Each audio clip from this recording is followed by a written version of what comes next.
una discussione che deve essere riempita della sostanza che abbiamo attraversato in queste settimane, e cioè della portata reale che la sentenza 192 ha avuto sulla legge Calderoli, ma non soltanto sulla legge Calderoli.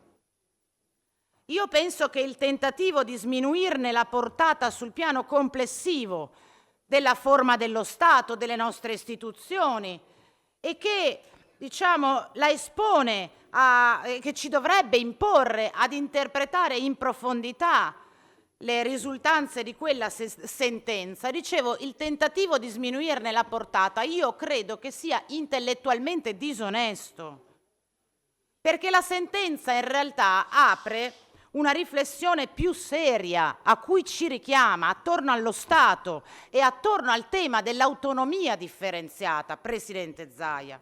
Io penso che almeno in quest'Aula dovremmo abbandonare, Presidente, la semplificazione che vuole della legge Calderoli, del processo di devoluzione e di quella stessa sentenza mercificate in nome della propaganda politica, e dovremmo invece misurarci con serietà rispetto alla delicatezza dell'argomento che stiamo maneggiando, e che non è la proposta politica di Zaia o della Lega, ma sono le istituzioni democratiche di questo Paese. Allora il punto non è, Presidente Zaia, banalmente cosa resta della legge Calderoli o della legge 86, cerchiamo di capire se cancellando i pezzi, togliendo i pezzi che ha cancellato la Corte, resta comunque in piedi qualcosa con cui procedere, perché guardi, Presidente, che se avete intenzione di affrontare le prossime sfide con questo atteggiamento, io penso che riveliate un impianto di retroguardia, quasi una mossa della disperazione. Capiamo se è rimasto qualcosa di questa legge su cui poterci inventare un qualcosa su cui campare i prossimi anni. Allora cerco di dire dal mio punto di vista cosa ci ha detto questa sentenza e quali sono gli elementi attorno ai quali noi dovremmo provare a discutere, possibilmente in quest'Aula, spesso, non quando la chiamiamo noi Presidente, più spesso possibile, attorno al tema dei temi di questa regione, e cioè la possibilità di avere delle forme nuove di autonomia differenziata. Allora, su una cosa sono d'accordo con lei, Presidente. La Corte ha stabilito in maniera chiara che il regionalismo è un pezzo fondante della nostra architettura istituzionale. Il regionalismo quale autonomia politica, legislativa, amministrativa, che riguarda le regioni ma anche gli enti locali, lo dice l'articolo 5 della Costituzione. La Repubblica promuove l'autonomia degli enti locali. È chiaro che però questo regionalismo non può essere interpretato in un'ottica di contrapposizione, in un'ottica conflittuale, in un'ottica addirittura di contrasto tra i diversi livelli. Questo regionalismo e questa autonomia non può mai essere posta contro la nozione unitaria di repubblica, di identità e di popolo. Anzi, la sentenza ci dice che la diversità tra regioni e tra territori trova compimento pieno quando converge verso un nucleo di valori condivisi. Spetta alle istituzioni, quindi anche a lei, anche a noi, Presidente, comporre la complessità del pluralismo regionale dentro le esigenze unitarie. E guardi, io so che lei richiama spesso l'impugnazione che il governo Renzi fece dei referendum proposti dalla Regione del Veneto a proposito di unità della Repubblica.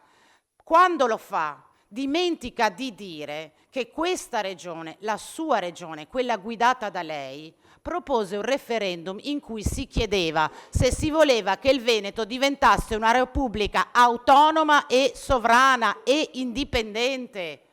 In quella richiesta di referendum, giustamente impugnata dal governo e giustamente respinta dalla Corte, c'è la negazione del regionalismo e dell'autonomia differenziata all'interno di un'ottica unitaria della Repubblica, tanto che il riferimento alla unità della Repubblica scompare sotto la sua guida anche dallo statuto della nostra regione.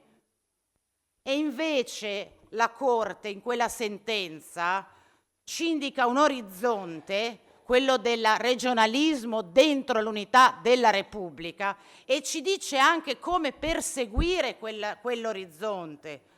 Non dunque, Presidente, semplicemente la sostituzione della parola materia con la parola funzione, ma in virtù del principio di sussidiarietà che non si può solo enunciare, ma bisogna applicare.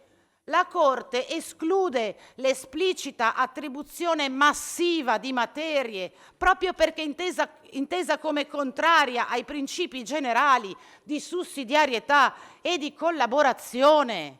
Allora, come si può tenere insieme, Presidente Zaia, l'indicazione della Corte che sostituendo la parola materia con la parola funzione nei fatti nega il principio della devoluzione massiva, con la delega che lei ha in tasca di questo Consiglio regionale che diversi anni fa le diede mandato per chiedere tutte e subito le 23 materie?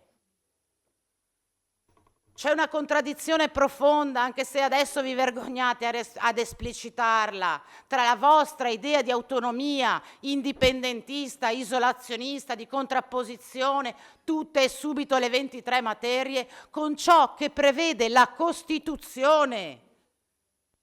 Tant'è che la sentenza della Corte ha proposto un'interpretazione immediatamente applicabile, come diceva lei, che sovverte l'impianto che la sua giunta e la sua regione del Veneto ha offerto in questi anni.